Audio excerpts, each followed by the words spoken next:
मध्ये ट्रेन आली त्याच्या मला खूप खूप आनंद आहे, पण याचा पूर्ण श्रेय माझे सासरे माननीय गोपीनाथ मुंडे आणि आता जे श्रेय आहे पूर्ण बजरंग बाप्पाला जात आहे. क्योंकि सगळ्यांना माहिती आहे की आज जरी ये भाऊ बहीण तिकडे असते तो आज गेले 45 वर्ष झाले पण ट्रेन आली नाही.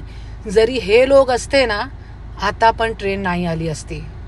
पण आज बजरंग बाप्पानी खूप पाठपुरावा करून फॉलोअप घेऊन संसद भवन मध्ये मोदी साहेबांशी अमित साहेबांशी बोलून आज बीड मध्ये ट्रेन आणली.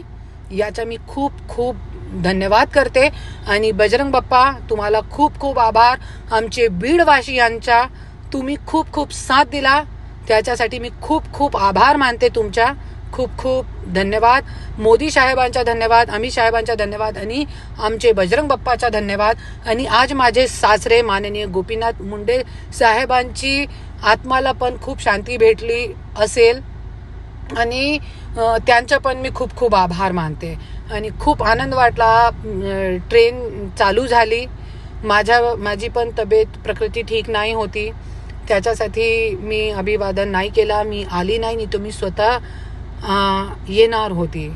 जय हिंद, जय महाराष्ट्र. सगळे बीडवासियांना खूप खूप धन्यवाद आणि बजरंग बाप्पा तुम्ही असंच काम करत राहा आणि हे दोघे जे भाऊ बहीण आहे त्यांचा मार्केट उठवा. धन्यवाद.